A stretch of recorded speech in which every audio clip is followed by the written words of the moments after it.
Hello, hello, hello, Triangle InfoSeCon 2021. Welcome back. Hope you guys had some good food.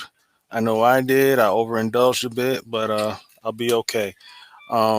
We are getting set for our afternoon keynote. We have a real treat for you. Um, but first, we're going to kick it off with a short video to kind of help introduce our speaker in the session. And so I'll be right back with you after the video. All right.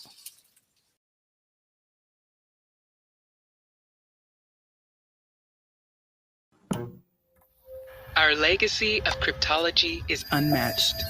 For decades, we quietly refined the art of making and breaking codes, secured modes of communication to share information at the most critical points in history, preventing the loss of sensitive information, ensuring the warfighter and the nation's safety. NSA has been at the forefront of major technological advances, constantly adapting to anticipate our adversary's next move. And as the technology has changed, so has the threat. When the adversary upped their game, we changed the game. We integrated our comparative advantages of threat intelligence, vulnerability analysis, and technical expertise into one action-oriented team. And in partnership with our allies, we prioritized our strengths against the nation's most complex challenges, empowering and mobilizing our talent to achieve unprecedented outcomes. In the digital age, cybersecurity is more important than ever before. And while the environment will continue to evolve, our mission to prevent and eradicate cyber threats remains the same. Our talented workforce brings a wealth of unique and diverse backgrounds and skill sets, working together to ensure the safe transmission of information on land, at sea, in air, in space, and everywhere in between. No task too small, no task too great. Every task vital to mission success. And the best part is, we're just getting started. What comes next? Watch and see, or join the mission.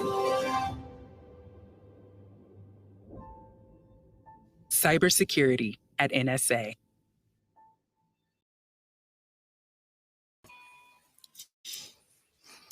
Hello, hello. Hello. We are back, everybody. Hope you enjoyed that brief little intro. We have with us Miss Diane Janosek. She is a industry trailblazer. She's been doing this for a while, and she has just tremendous accolades. Cybersecurity Woman of the Year. She's currently the director of the Cryptological School at the NSA, and she is just a phenomenal speaker, phenomenal talent, and we are so very lucky to have her. So with that, Miss Janosek, I'm going to turn it over to you, and I'm going to get your slides up. Wonderful. Thank you. Thank you, everybody. I'm Diane. So nice to talk with you all. I don't know what the weather is like where you are. I'm up in Annapolis, and we just had torrential downpours. I was afraid I wasn't even going to make it on time because the roads are getting flooded up here. So hope you're all safe and doing well. So thank you so much for the opportunity to join you at the Triangle InfoSeCon. I love information security professionals. The way that you think, the way that you partner, the way that you collaborate, and just the passion for what you do. So being asked to speak to you was just a treat for me, because I know that you and I are kindred spirits, right? We all believe in the similar things, and even no matter where we are in life's journey, I know that you and I have something in common. So really excited to speak with you today. So I asked Mr. Carter to do my slides for me. If you want, you could put it on the first slide that says Cyber Partnerships for the Future, if you don't mind. That'd be slide 1, it should be. There we go. Great. So that's actually the headquarters of the National Security Agency in Fort Meade. And Ronald Reagan actually dedicated that building. So that was a pretty interesting, that's how long we've been around for in terms of operating our mission. So thank you so much. So let's go to the next slide. So you probably know him, you may or may not, but that's General Nakasone. He's a 4-star, and he is assigned as the commander of the United States Cyber Command and as the director of the National Security Agency, and he serves as chief of CSS, which is our military component.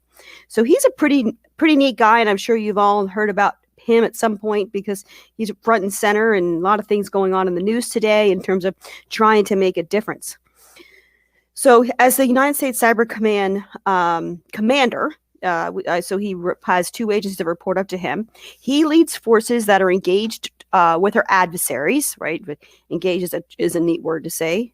Engage their adversaries 24 hours a day, 7 days a week, 365 days a year. So we never close. We're always around the globe somewhere doing different things to protect our nation and our allies.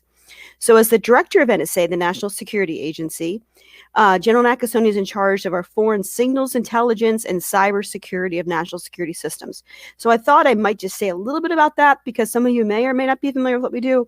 So this isn't going to be a complete brief about the agency, but sometimes it's nice to kind of set the stage so you kind of have my perspective of where I'm coming from, because at the end of the day, we really all are working to protect our nation, whether you're sitting in a government position, an academia position, or in the private sector.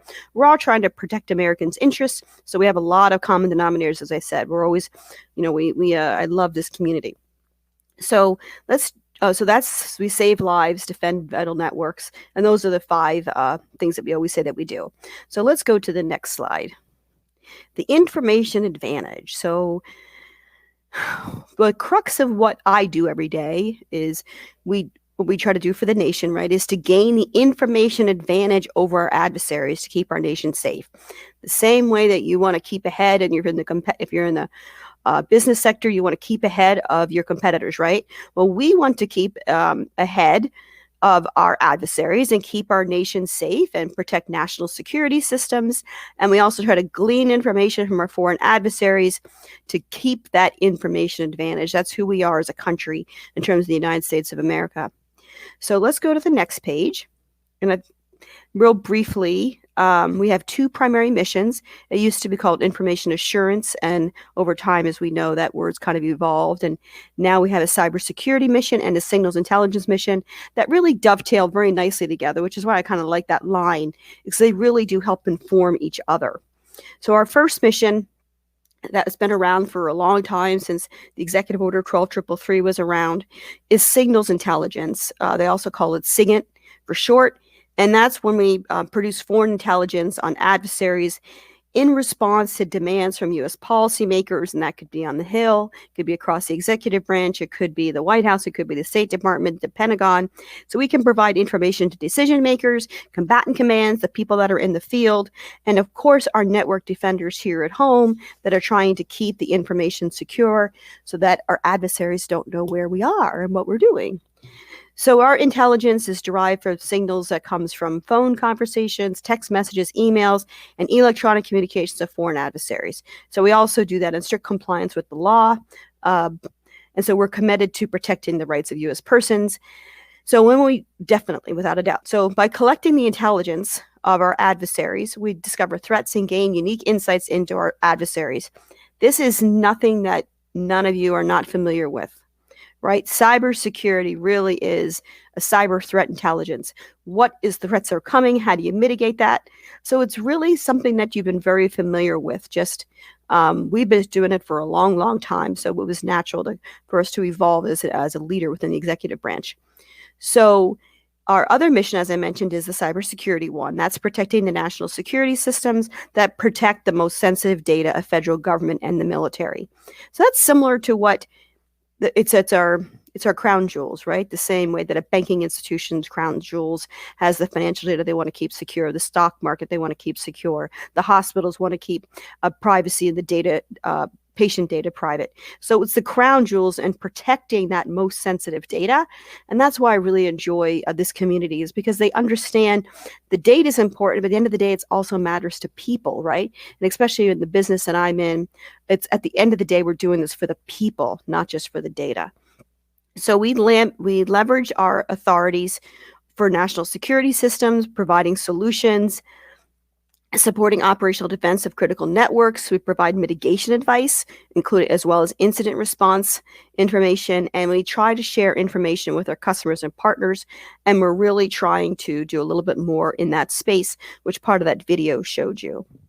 So the reason why you've heard me say this probably before if you've heard me speak. I always say cyber is a team sport, and there are so many sub-disciplines within the area of information security, whether you're on the policy side, the escalation side, the incident response side, the data classification, the law, the legal side, whether you're on the technology, the hardware and the software and the secure software design.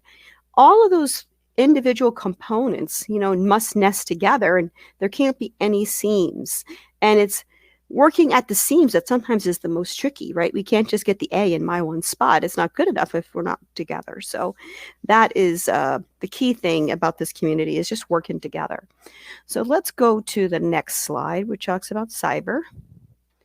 There we go. Thanks. I liked these pictures because it's just a neat depiction of how cyber affects everything. So it looks to me, if I can, I don't think that's a wind. I think that's electrical. So obviously cyber has to have a secure way for electricity to be secure. We want a secure electrical grid. We don't want to be hacked. As you know, that's been a target of many discussions, or saying this could be a major target for the U.S. if we don't secure our electrical grid.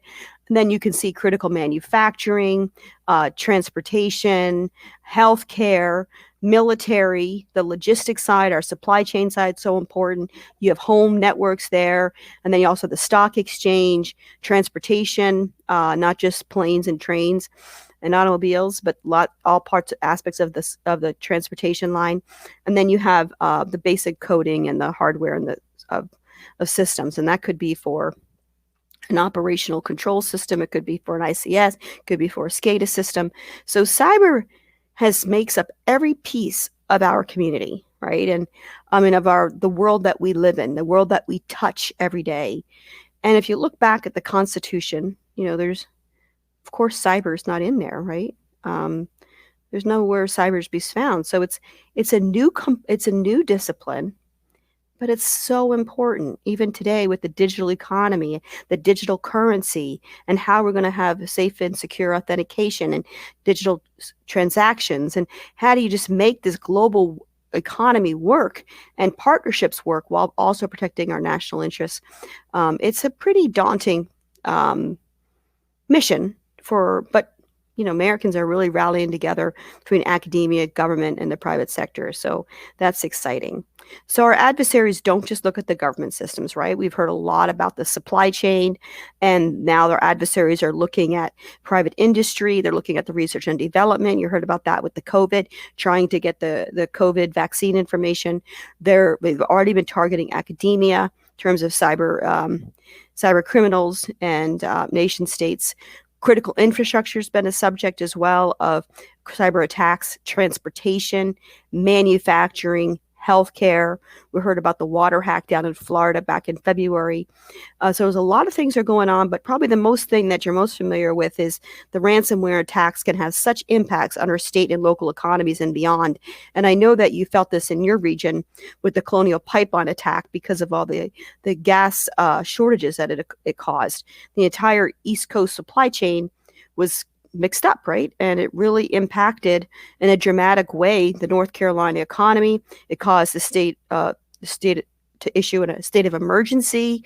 The Attorney General had 900 complaints of price gouging alone in North Carolina. So any one of these areas can experience a cyber attack or cyber criminals or a nation state attack, and it affect us in some way, literally affect us in our pocketbooks, in our homes, in our daily living, how we get places, our families. So it's a pretty important area, which is why I keep saying this community is such a neat community. So we know that our adversaries are targeting government systems and private networks. And why do they do that? We know, but sometimes it's interesting to say it out loud, right? They're trying to create chaos for us. They want to disrupt the industry. They want to disrupt our infrastructure, or they may just want to gain a political advantage or gain our intellectual property and give an economic advantage to themselves. So there's no way that the United States can survive the onslaught of these criminal activities on the network if we don't come together, which is why these type of sessions are so important. The Triangle InfoSeCon, just raising the awareness, rallying everybody up, creating that sense of urgency, patting each other on the back to say thank you for being in this space. We need you. We appreciate you. Let's do this together and not be overwhelmed or daunted by the challenge that we have. So if we can go to the next slide. And I love this slide too. So that's who we are as Americans, right? We are like the most innovative country in the world. So you don't want me making decisions for your company, right? I mean, I could give you some ideas, but you don't want us dictating. It's the government dictating what needs to be done. So we want to enable complete creativity and really partnership so that our innovations can be as secure as possible while being as innovative as possible. And so the United States has a history built on ingenuity. People like Thomas Edison, Samuel Morse, the Wright brothers all built the foundations for the things that the world uses today. The MRI, space shuttles, cell phones, the personal computer, email, iPhones. These ubiquitous technologies were all born right here in the United States of America. So our America's ingenuity, our way of life, our political power is pretty special. So of course our adversaries are going to seek to destroy that or steal it for themselves. So our collective goal is to not allow them to create chaos. Instead, rise together. So let's go. I just like this slide too with the pictures. I'm glad we found the different photos.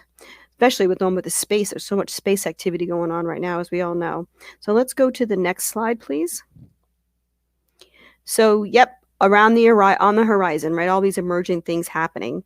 So today we're on the precipice of even greater technology changes like artificial intelligence, quantum computing, the Internet of Things, and biotechnologies. I just finished up an article on nanosats and how they're going to be used for the expansion of Internet of Things in more rural areas around the world.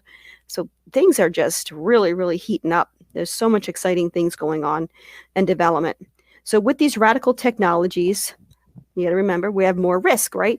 Even the nanosatellites in space are subject to cybersecurity attacks here from space and from other space assets. So as we get more technologically advanced, the aperture for risk also opens up. So you're constantly balancing, right? And that's who we are as a community, as we understand risk, balance it, mitigate it, what protections we have to put in place. And it's really being able to think on multiple levels, how a system of systems can fit together and can be effective yet resilient. So more people are reliant upon our technology, right, across this country. And they are going to need, as a result, more cybersecurity know-how. So how do we promote cybersecurity know-how, even from individuals that are not necessarily in the cyber world? So let's go to the next slide, please. Cyber education. This is one of my passions, and I like that little globe with the cap on it there, with all the ones and the zeros, and the young child looking out, looking towards the future. And it's really we don't actually know what's going to evolve, 10, 20, 30 years from now. We know it's going to be pretty complex. We know that we need to be multidisciplinary. We know that we need to keep training ourselves, educating ourselves, but really we also need to keep training the next generation and cross-training the current folks that want to cross-train into this field. So right now we have the United States has 374 colleges and universities that are doing really well in cyber education, and they're doing them very well. And 15 of them are in North Carolina alone. There's 350 institutions have been reviewed for their quality of their cyber degree programs, to include their faculty and community outreach. And the agency, the National Security Agency, has designated these institutions as the National Centers of Academic Excellence in Cybersecurity. So if you look up Centers of Academic Excellence in Cybersecurity, you can find that off of the NSA website and all the different schools that are part of that program. And we have more folks getting involved in this space as well. So I also just signed this morning before I came home to do this presentation for you.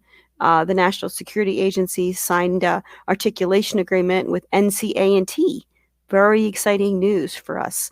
And that is for some of my NSA affiliates to get degrees, bachelor's or master's degrees with NC State through using some of the college credits that are transferred from the school that I run, the Cryptologic School.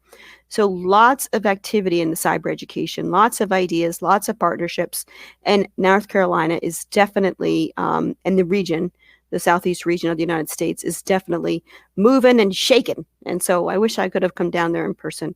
That would have been really nice to see everybody for sure. As I said, you guys are the wonderful. So all of these educational systems, 374 now, but there's more growing. We're seeking a lot more minority-serving institutions and historically Black colleges and universities. We're also promoting cyber scholarships for those students. We're sharing resources with those institutions so that they could grow their cyber program and then grow cyber workers for the nation. So it's a pretty significant exercise that we're involved with in terms of effort. We've been working in this space for about 20 years, but we've really taken off dramatically in the last few years because of everyone rallying behind this common denominator, right, of making our nation safe and this digital economy, more secure. So we're excited for all the partnerships that are going on in cyber education, all the mentoring. Some of the HBCU schools are being mentored by other universities so they can get their programs up. Some of the smaller community colleges are being mentored by some of the other community colleges to get their programs up and running. So it's a pretty exciting world in terms of really being very creative. Right? So 20 years ago, there wasn't a cyber textbook, right? So everything had to be created. And so we didn't have PhDs in cyber, right? So they were meshing together different disciplines to kind of make it work. So now we realized there's a lot of interdependencies in the cybersecurity world. So there's a lot of subdisciplines within cybersecurity. And so that's why we are partnering up with the National Initiative on Cyber Education, NICE, with the Department of Commerce, and then also with the Department of Education.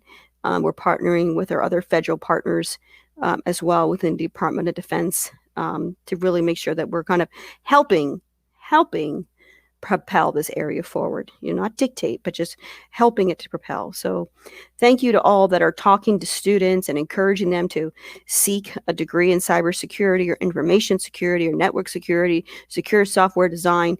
Everybody needs, we all need mentors in our lives to help us encourage and pursue our next step. So thank you to so many of you that I know are already doing that.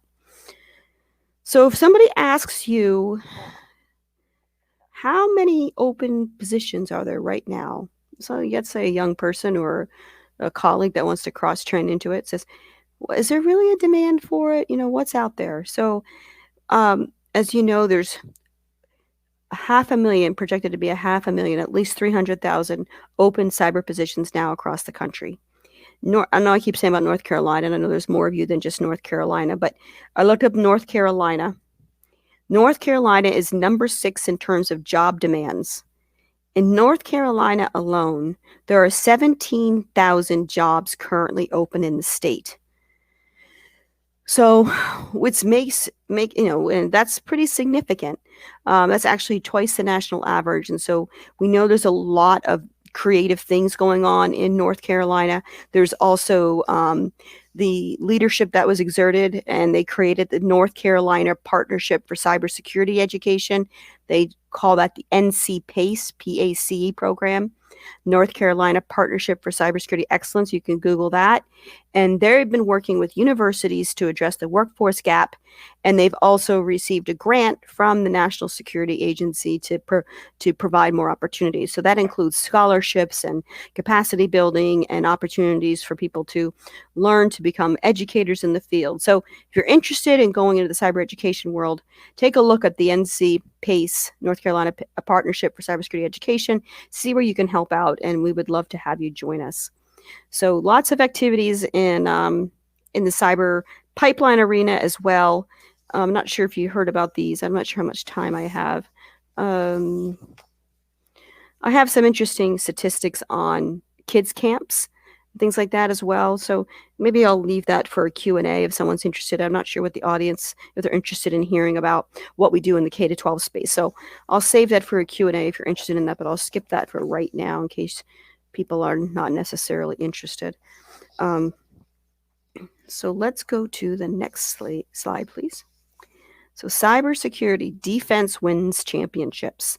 So my sense is you probably have seen what's going on at the national level, or you may not have, but there was a study done last year called the Cyberspace Solarium Commission Report. I believe it's under solarium.gov. You can find the report. And it proposed a national cyber director, said no one's really figuring this out in terms of coordinating all these different activities, and a library up in Alaska and a water hack down in Florida, and then you got a stock exchange attack, and then you had a potential attack on the electrical grid out in California. Does anyone know what's going on? Is anybody watching that? Who's really in charge? So the way the United States is we're all in charge. That's how we've created our Constitution, right? We the people. We have a lot of, we partner. We have the individual states, the United States. Each state has a role. The federal sector has a role. Local officials have a role. So it's how do you come together to win championships? So that's a really good question. So they issued this report back, let me think, what year is this? A year ago. It's been a year ago, maybe almost a year and a half ago. And then Congress got this report, and they actually listened and read the report, and they created a position called National Cyber Director. The first National Cyber Director is out of the White House working under President Biden. His name is Chris Inglis. He was our former deputy director. And he was asked at his confirmation hearing, so tell me, what is your role? How do you see yourself with all these different moving parts? He goes, I need to be the quarterback, and someone needs to be the coach. So I think I should be the coach, and CISA should be the quarterback. So he can kind of orchestrate it, and someone kind of runs with it. So CISA is the Critical Information and Security Agency. They're a new agency underneath Department of Homeland Security that is responsible for the critical infrastructure sectors across the United States, for which there's 16 of them. That would include manufacturing and energy and transportation and defense and intelligence and the financial sector and healthcare sector. So what you think would be critical infrastructure for the country. CISA is responsible for giving out guidance. So that's the quarterback role. The coach role is the national cyber defense. And then you have a whole bunch of other pieces that kind of come together to make up the team. So we're figuring out this concept as we're going through it, because we're trying to get more and more resilient, do a better job. And so, we're not at the end of the road yet. Well, we're still trying to form and norm and come together in the best way possible. So your state is doing a great job trying to be creative and out of the box and make those different partnerships where you may not have a partnership before. People are forming new partnerships in ways that they may not have done so before, because cyber can be expensive.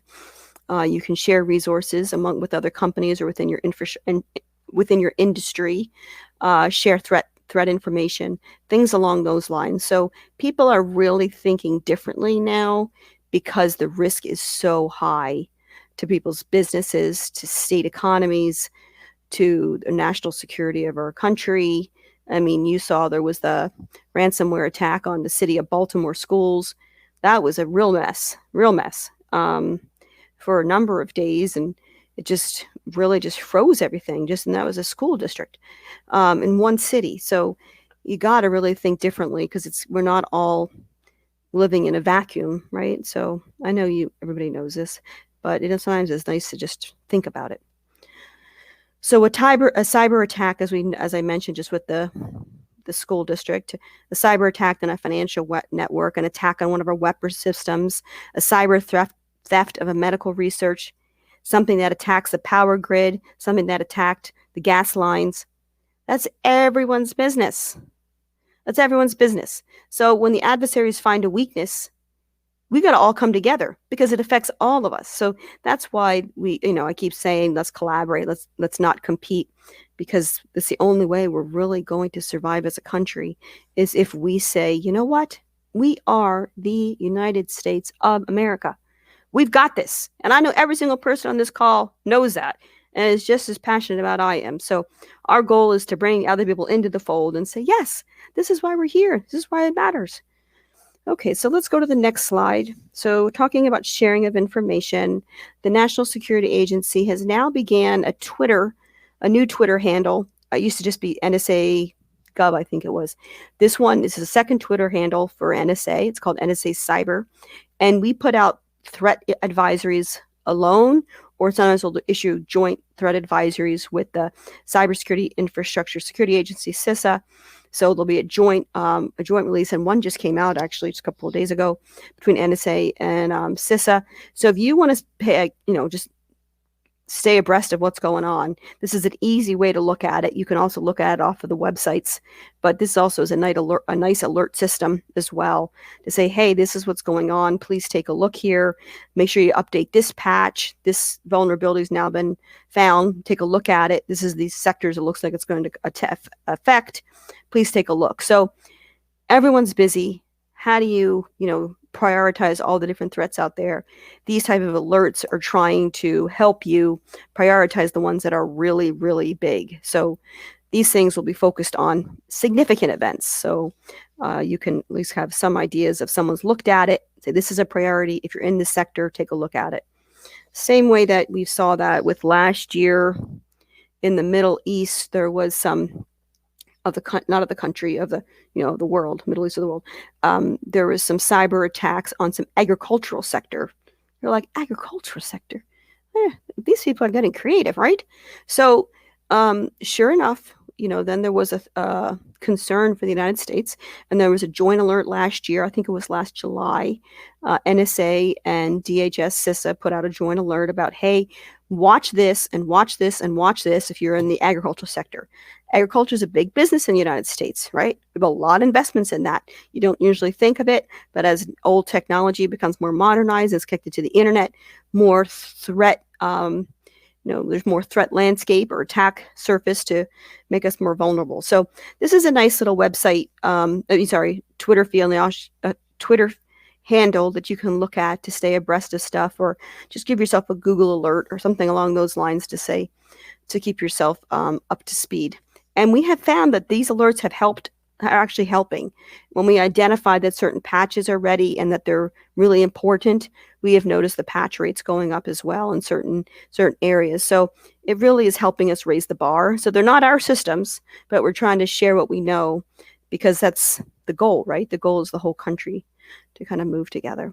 So during a recent interview, the CISA director, Jen Easterly, I'm sure you've heard about her in the newspaper, noted that in the Homeland Security and cybersecurity, the federal government, she just said this recently, the federal government does not have a monopoly, right? Of course not. We're a capitalist society, but it's important to state, because we can't just issue an edict and affect everybody, right? We're not China.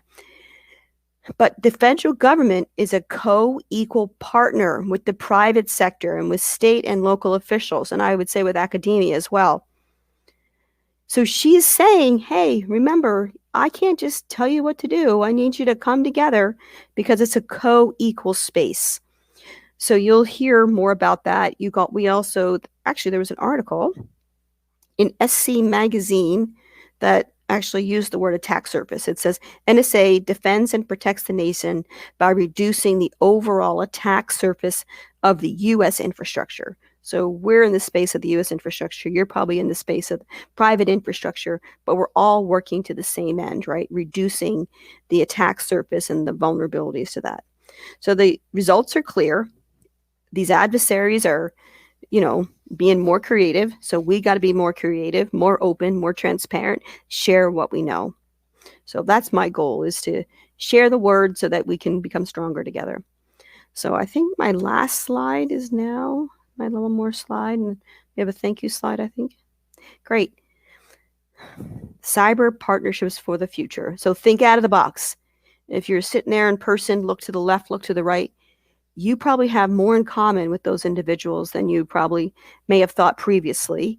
We've seen not just mergers and acquisitions, we've seen a lot of joint ventures, thinking about security as a SOC as a service, coming together in that space. I think that's a really big growth area.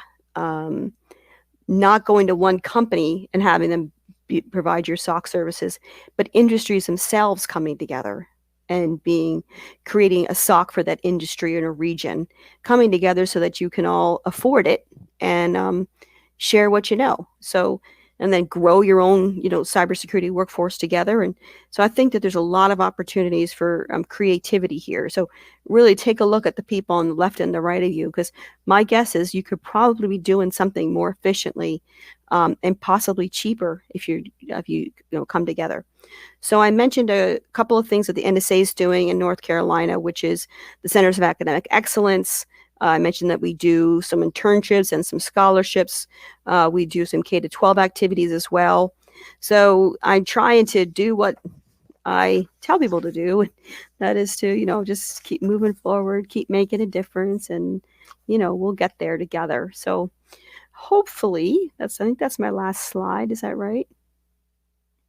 Yeah, so there is an email there for media relations. That's our public affairs office if you have questions, or if you ever want a speaker from the agency to come down and talk to your group or anything like that, you can put a request in there and ask them.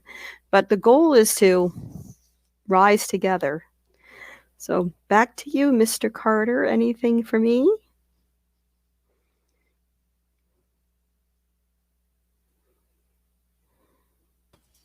Okay. Great job. Great job. I see a bunch of comments that I couldn't see as you were talking. Trying Okay. to see if there's any questions. If there's any questions, please go ahead and refresh them in the chat. Otherwise, please continue to give your round of applause. Oh, look how sweet they are. Look at those Yeah. little claps. Oh, thank you. Yeah. So, I mean, honestly, you Okay. did a great job. Very interesting. Partnership is so important, and it creates opportunities for us all to be safer and more secure. And so, I thank you for that information. Great. Well, let me just answer a couple of these questions. Hopefully I pronounced his name properly. Sid Chopra. If humans are the weakest link, are these institutions teaching human communication and behavior change skills? That is probably one of the hottest topics, right? What we're realizing is that cybersecurity is not just a technology issue, right?